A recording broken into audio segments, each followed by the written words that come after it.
Assalamualaikum warahmatullahi wabarakatuh.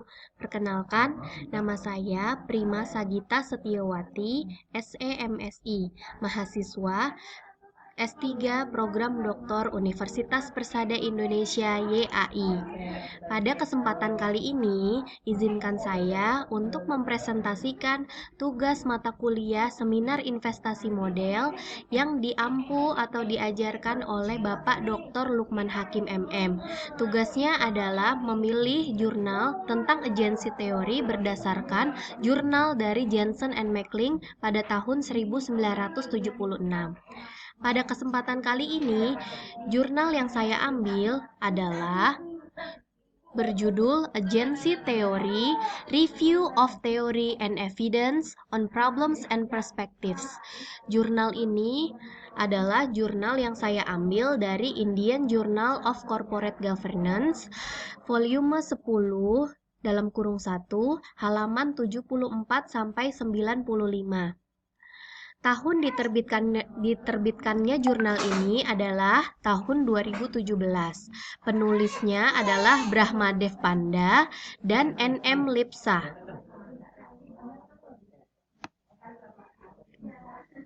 Tujuan penelitian dari jurnal ini adalah bermaksud mengulas aspek teoritis dan bukti empiris dibuat berdasarkan teori agensi. Ini bertujuan untuk mengeksplorasi ide-ide utama, perspektif, masalah, dan masalah yang berkaitan dengan teori agensi melalui survei literatur. Subjek penelitian ini adalah perusahaan-perusahaan dengan masalah keagenan di berbagai negara. Data yang dipakai atau data yang diambil adalah data dari periode 47 tahun, yaitu yang membahas literatur tentang aspek-aspek agensi teori. Diskusi tentang hubungan keagenan dan konfliknya dimulai dengan karya awal Adam Smith dan berlanjut hingga saat ini. Untuk tujuan ini, maka jurnal ini menjelajahi berbagai jurnal, buku, dan bab yang tersedia di database online seperti JSTOR, Wiley, Scopus, Science Direct, Springer, Sage, Taylor and Francis, dan Emerald untuk mengumpulkan literatur tentang teori agensi ini. Nah, metode yang dipakai dalam penelitian ini adalah ide dasar dari penelitian ini adalah untuk mengeksplorasi karya teoritis dan empiris yang dilakukan pada teori agensi, berbagai perspektif dan model empirisnya. Nah, metode yang dipakai adalah survei literatur yang akan membantu dalam menemukan jawaban untuk masalah tertentu yang diangkat dalam artikel ini. Desain artikel survei literatur ini didasarkan pada dua pendekatan. Yang pertama, pendekatannya membahas aspek teoritis dari konsep, definisi, batasan, dan masalah yang berkaitan dengan teori agensi. Nah, kalau pendekatan yang kedua, itu berkaitan dengan studi empiris yang dilakukan pada faktor-faktor yang mengurangi biaya agensi. Baik, kita masuk ke dalam pembahasan tentang agensi teori. Nah, model agensi dianggap sebagai salah satu teori tertua dalam literatur manajemen dan ekonomi. Hal ini tercantum dalam jurnal dari Daly, Dalton, dan Raja Gopalan tahun 2003, juga jurnal Wasserman tahun 2006, bahwa teori agensi membahas masalah yang muncul di perusahaan karena pemisahan pemilik dan manajer dan menekankan pada pengurangan masalah ini. Teori ini membantu dalam menerapkan berbagai mekanisme tata kelola untuk mengendalikan tindakan agen di perusahaan yang dimiliki bersama. Itu adalah dasar dari munculnya agensi teori. Nah, kita sekarang masuk kepada evolusi dari agensi teori tersebut. Seperti yang sudah kita ketahui bersama, bahwa tokoh yang pertama kali mengenalkan atau mencurigai adanya masalah keagenan adalah Adam Smith tahun 1937 dalam bukunya yang berjudul The Wealth of Nations. Jadi, di sana dikatakan bahwa jika suatu organisasi dikelola oleh seseorang atau sekelompok orang yang bukan pemilik sebenarnya, maka ada kemungkinan mereka tidak bekerja untuk manfaat bagi pemiliknya. Literatur keuangan pada tahun 1960 dan 1970 menggambarkan masalah agensi ini di organisasi melalui masalah pembagian resiko di antara pihak-pihak yang bekerja sama. Hal ini disebutkan pada Jurnal Arrow tahun 1971, Wilson 1968, dan terlibat dalam suatu organisasi. Ada individu dan kelompok-kelompok di perusahaan yang memiliki toleransi risiko berbeda dan tindakan mereka pun berbeda. Contohnya pada jurnal Ross tahun 1973 dan Mitnick pada tahun 1975 telah membentuk teori agensi dan muncul dengan dua pendekatan berbeda dalam karyanya masing-masing. Nah, jika kita lihat dari jurnal yang dikeluarkan oleh Ross memandang bahwa masalah keagenan sebagai masalah insentif, sementara Mitnick mempertimbangkan masalah tersebut terjadi karena struktur kelembagaannya, tetapi ide sentral di balik kedua teori ini adalah serupa. Hal itu juga disebut dalam jurnal yang diterbitkan oleh Alshian dan Demetz tahun 1972 dan Jensen dan Meckling pada tahun 1976. Nah, mereka mendefinisikan perusahaan sebagai seperangkat kontrak antara faktor-faktor produksi. Mereka menggambarkan perusahaan itu adalah fiksi hukum, di mana beberapa hubungan kontrak ada di antara orang-orang yang terlibat dalam perusahaan. Hubungan keagenan juga semacam kontrak antara prinsipal dan agen, di mana kedua pihak bekerja untuk kepentingan diri sendiri yang mengarah untuk konflik keagenan. Jurnal lain yaitu yang ditulis oleh Fama dan Jensen tahun 1983 membuat studi tentang proses pengambilan keputusan. Mereka memisahkan proses keputusan perusahaan menjadi dua kategori, seperti manajemen keputusan dan kontrol keputusan, di mana agen adalah kunci pemain dalam proses. Grossman dan Hart pada tahun 1983 membuat kisah menarik tentang divergensi preferensi risiko antara prinsipal dan agen. Mereka menjelaskan bahwa konsumsi prinsipal akan terpengaruh oleh output yang dibuat oleh agen.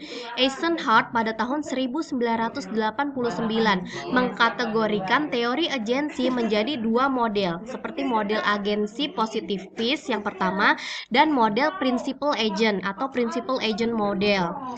Nah, kedua model-model ini didasarkan pada hubungan kontraktual antara prinsipal dan agent, tetapi model principal agent lebih matematis daripada model dari agensi positivis. Principal agent model menjelaskan bahwa prinsipal adalah risiko netral dan pencari keuntungan, sementara agent adalah penolak resiko dan pencari sewa. Jadi teori ini mengusulkan dua proposisi. Proposisi yang pertama menjelaskan bahwa jika hasil kontrak berdasarkan insentif, maka agen bertindak demi kepentingan prinsipal. Nah, yang kedua, jika prinsipal memiliki informasi tentang agen, maka tindakan agen juga akan disiplin. Tapi agensi teori ini juga dikritik oleh beberapa ilmuwan. Contohnya Pero pada tahun 1986 mengkritik bahwa para peneliti agensi positivis hanya berkonsentrasi pada sisi agen, padahal masalahnya juga bisa dapat terjadi dari sisi prinsipalnya. Dia mengamati bahwa teori ini tidak peduli tentang para prinsipal yang menipu dan mengeksploitasi agen. Banyak penulis seperti Weisman dan Gomez-Mejia pada tahun 1998, Sanders dan Carpenter pada tahun 2003, dan Pepper and Gore pada tahun 2012 telah mengkritik teori agensi positivis ini. Nah, dengan berbagai alasan dan mereka mengemukakan ada teori agensi yang berbeda yang disebut teori agensi perilaku. Teori agensi perilaku ini berpendapat bahwa teori agensi standar hanya menekankan pada konflik antara prinsipal dan agent, biaya agensi, dan penyelarasan kepentingan kedua belah pihak untuk meminimalkan masalah keagenan. Model agensi perilaku merekomendasikan beberapa hal yang dimodifikasi dari model agensi positivis itu, seperti motivasi agen, keengganan mengambil resiko, preferensi waktu, dan kompensasi yang adil. Kita masuk pada pembahasan limitation of agency theory.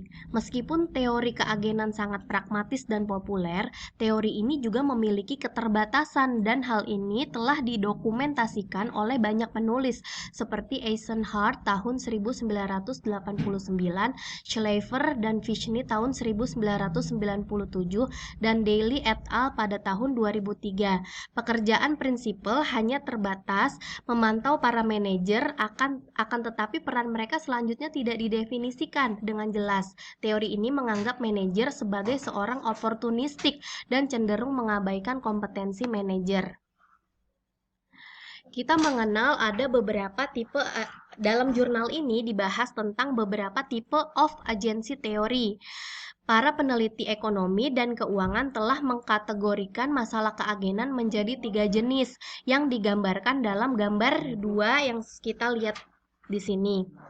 Jenis yang pertama adalah jenis principal agent yang timbul karena asimetri information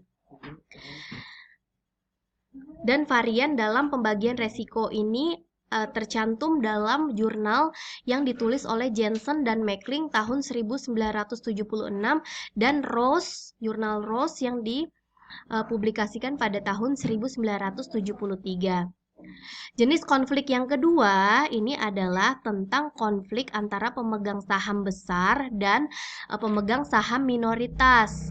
Kalau yang tipe 1 tadi antara prinsipal dan agent, yang kedua tentang pemegang saham mayoritas dan pemegang saham minoritas. Sedangkan tipe yang ketiga adalah konflik yang sering terjadi antara pemilik dan kreditor atau pemberi pembiayaan. Seperti kita ketahui bersama pada teori agensi atau teori keagenan yang disampaikan oleh Jensen dan Meckling pada tahun 1976, bahwa ketika ada permasalahan antara prinsipal dan agent, maka akan timbul yang namanya biaya keagenan atau agency cost. Biaya agensi ini adalah salah satu biaya internal yang terjadi karena ketidakselarasan kepentingan antara agent dan prinsipal. Nah, secara matematis, agency cost dapat dihitung dengan cara menjumlahkan antara monitoring cost, bonding cost, dan residual cost. Monitoring cost meliputi biaya yang terkait dengan pemantauan. Jadi monitoring cost adalah biaya yang terkait dengan pemantauan dan penilaian kinerja agen di perusahaan. Pemantauan ketat oleh pemilik pada manajer membuat mereka bekerja sesuai demi kepentingan pemilik. Jika tidak, manajer harus menanggung biaya monitoring tersebut. Sedangkan bonding cost melekat pada manajer, di mana manajer perusahaan berkomitmen untuk melaksanakan kewajiban kontrak yang membatasi aktivitas mereka. Konflik kepentingan antara pemegang saham dan manajer mengakibatkan masalah yang lain, di mana keputusan yang diambil oleh manajer tidak selaras untuk memaksimalkan kekayaan pemilik. Sedangkan residual cost